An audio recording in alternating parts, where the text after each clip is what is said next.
हाल ही में भारत के विदेश मंत्री एस जयशंकर और व्लादिमीर पुतिन के बीच मुलाकात के बाद रूस की तरफ से एक बड़ा ऐलान हुआ है। भारत जल्द ही रूस के साथ मिलकर दुनिया का सबसे रणनीतिक और खतरनाक हवाई अड्डा खरीद सकता है।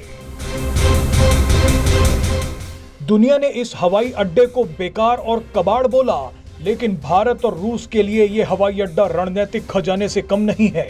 यह हवाई अड्डा श्रीलंका के हम्बनटोटा के पास स्थित है। इसे मटाला राजपक्षे अंतरराष्ट्रीय हवाई अड्डे के नाम से जाना जाता है। मजे की बात देखिए कि श्रीलंका ने इस हवाई अड्डे को चीन के पैसों से बनवाया था, लेकिन यही हवाई अड्डा श्रीलंका के लिए गले का फंदा बन गया था। लेकिन अब भारत और रूस इस हवाई अड्डे पर कुछ बड़ा करने जा रहे हैं। आपको बता दें कि यह हवाई अड्डा श्रीलंका में मटाला शहर में स्थित है। ये जगह हम्बनटोटा बंदरगाह से लगभग 18 किलोमीटर दूर है।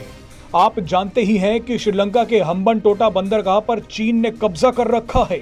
श्रीलंका ने कर्ज के बदले चीन को हम्बनटोटा बंदरगाह 99 साल की लीज पर दे रखा है। अब खबर आ रही है कि भारत और रूस इसी हम्बनटोटा बंदरगाह के पास एक हवाई अड्डा खरीद सकते हैं।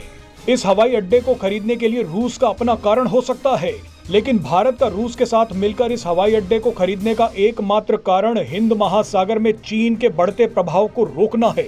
अब आपको बताते हैं कि इस हवाई अड्डे पर रूस और भारत की नजरें क्यों टिक गई हैं। दरअसल श्रीलंका ने यह हवाई अड्डा चीन से पैसे लेकर बनवाया था। शुरुआत में कई अंतरराष्ट्रीय एयरलाइंस ने इस हवाई अड्डे में रुचि दिखाई, लेकिन धीरे धीरे मटाला हवाई अड्डा बिल्कुल चौपट हो गया। यात्रियों की कम संख्या के कारण 2018 तक लगभग सभी एयरलाइंस ने मटाला अंतरराष्ट्रीय हवाई अड्डे को छोड़ दिया। नतीजा ये हुआ कि इस हवाई अड्डे को विमानों की पार्किंग के लिए इस्तेमाल किया जाने लगा। ये भी नहीं चला तो यहाँ फ्लाइंग स्कूल खोला गया, लेकिन फ्लाइंग स्कूल भी फेल हो गया। हालत ये हो गई कि इस हवाई अड्डे के पास बिजली का बिल तक जमा करने का पैसा नहीं बचा।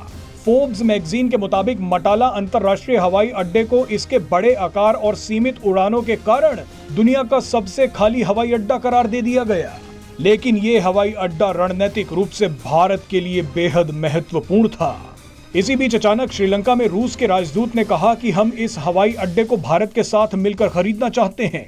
रूसी राजदूत ने कहा कि दक्षिण एशिया में सबसे ज्यादा रूसी पर्यटक भारत में आते हैं और उसके बाद श्रीलंका पहुंचते हैं, इसीलिए हम इस हवाई अड्डे को खरीदने में दिलचस्पी दिखा रहे हैं। रूस ने कहा कि अगर भारत हमारे साथ मिलकर इस हवाई अड्डे को खरीदना चाहता है तो हम इसका स्वागत करेंगे। अब भारत को बैठे बिठाए एक बड़ा मौका मिल गया। अगर भारत रूस के साथ मिलकर इस बड़े हवाई अड्डे का कंट्रोल अपने पास ले लेता है तो ये बहुत बड़ी सफलता होगी। हिंद महासागर में चीन को यहाँ से बैठकर झटका दिया जा सकता है। भारत की नजर अब पूरे इलाके पर होगी।